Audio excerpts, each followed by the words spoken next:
Sri Namamrta, the nectar of the holy name. Preface. On June 7, 1977, about 4 months before Srila Prabhupada left this world, I wrote him a long letter. Although I had been his disciple already for a number of years, I had written to him only once before, because I felt very timid about taking his time unnecessarily. At this point, however, I felt an urgent need to write to him, because I wanted to propose an idea that had occurred to me while contemplating the possibility that he might leave us before too long. As Srila Prabhupada's health was very poor at that time, I, like so many of my god brothers and god sisters, felt compelled to deepen my understanding of my relationship with my spiritual master with reference to his anticipated absence. The obvious and compelling question was, in what form will my relationship with Srila Prabhupada continue after his physical departure? Taking shelter of Shastra, I found this statement in Srila Prabhupada's commentary to Srimad Bhagavatam 4.28.47. The disciple and spiritual master are never separated, because the spiritual master always keeps company with the disciple as long as the disciple follows strictly the instructions of the spiritual master. This is called the association of Vani, words. Physical presence is called Vapu. As long as the spiritual master is physically present, the disciple should serve the physical body of the spiritual master. And when the spiritual master is no longer physically existing, this disciple should serve the instructions of the spiritual master. I could understand, therefore, that if I were to always very seriously attend to his instructions, I would always be able to feel enlivened by Srila Prabhupada's transcendental presence within my heart. This understanding was confirmed when I glanced at Srila Prabhupada's expression of dedication to his spiritual master in the first volume of the Bhagavatam, where he writes, quote, "To Srila Prabhupada, Bhaktisiddhanta Saraswati Goswami Maharaj, my spiritual master. He lives forever by his divine instructions, and the follower lives with him." End of quote. Now, where are those instructions? Those instructions are enshrined primarily within his books. As Srila Prabhupada stated upon his return to Vrindavan from London shortly before his physical departure, quote, "There is nothing new to be said. Whatever I had to say, I have already said in my books. Now, you must all try to understand it and continue with your endeavors." End of quote.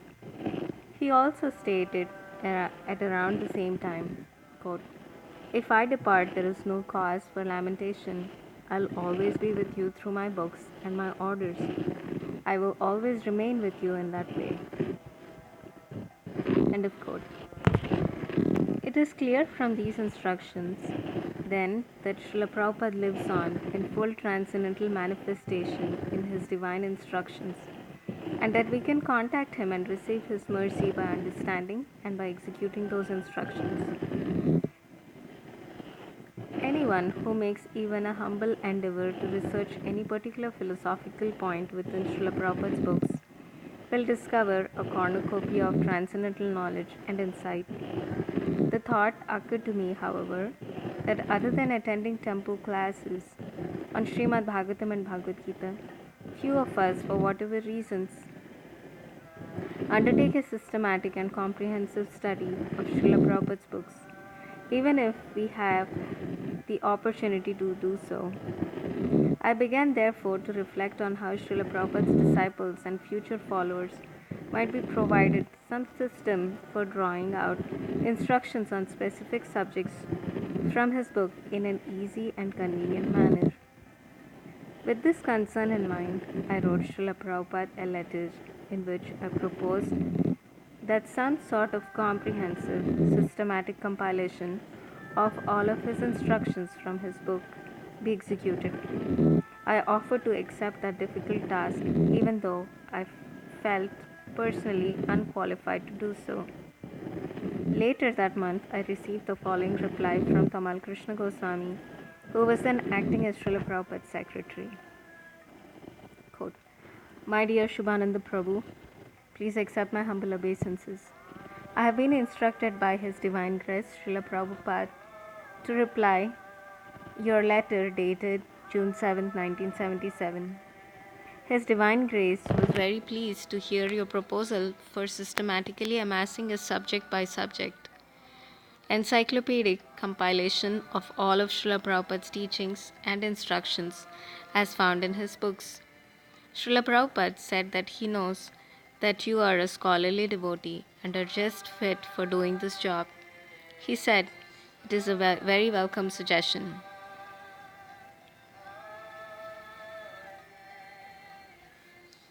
Although most often preoccupied with many other projects, since receiving this order from my spiritual master, I have often meditated on how best to fulfill this instruction and have at different times discussed the concept of this project with senior Vaishnavas.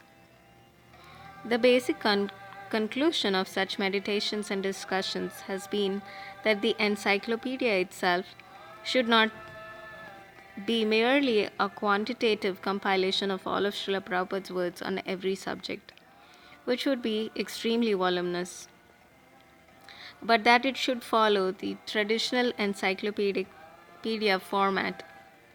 Since the publication of preaching is the essence, and the spiritual master and the disciple, however, many devotees have urged me to produce comprehensive compilation of Srila Prabhupada's instruction on at least the most important subjects of Krishna consciousness, two of which have already been covered in these two publications. It therefore seemed natural that the next compilation, I hope to produce one each year or so, should be on the chanting of the Mahamantra, because that is the foundation of the practice of Krishna consciousness.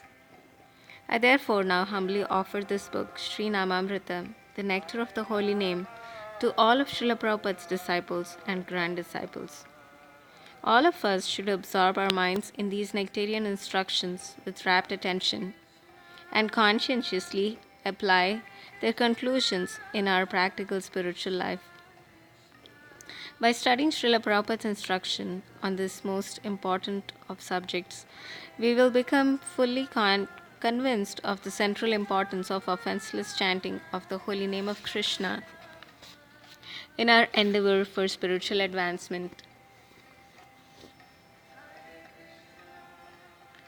Sri Namamrita is divided into 5 principal parts.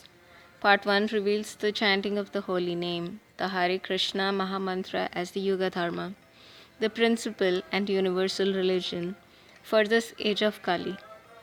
Part 2 delineates the wonderful transcendental attributes and effects of the holy name. Part 3 offers a wide variety of practical instructions on the practice of the chanting of the holy name.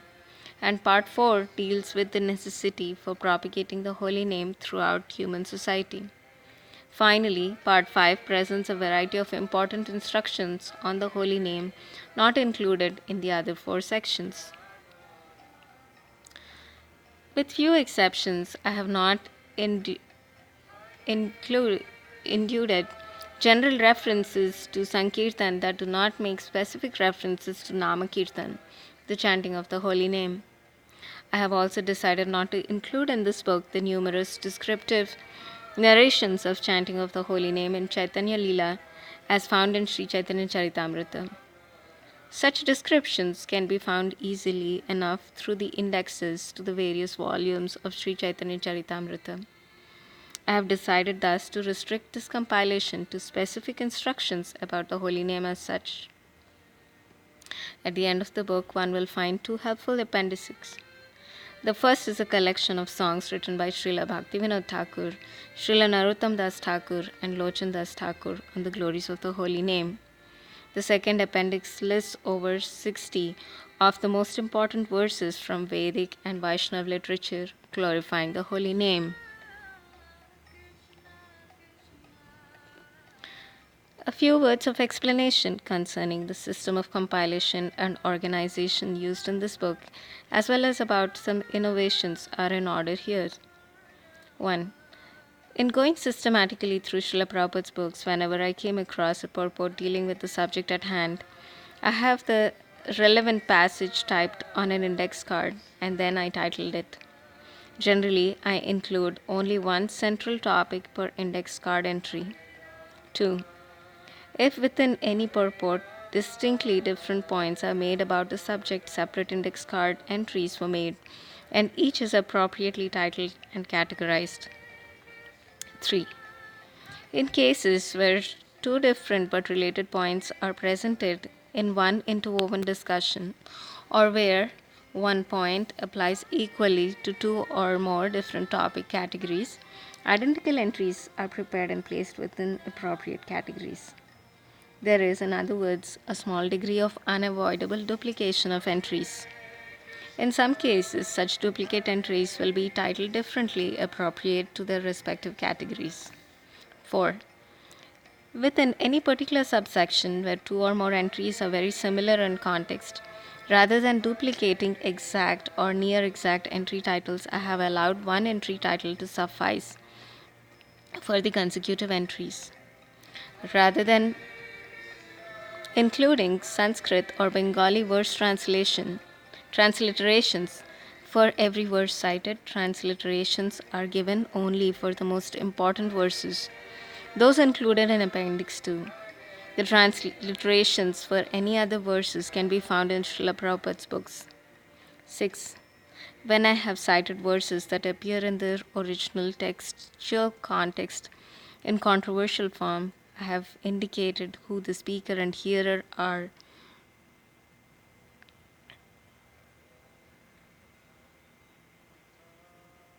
Wherever possible. Further, as is often the case in Sri Chaitanya Charitamrita, when a traditional scriptural verse is cited in conversation, as for instance between Lord Chaitanya and Rupa Goswami, only the original speaker and hearer are given.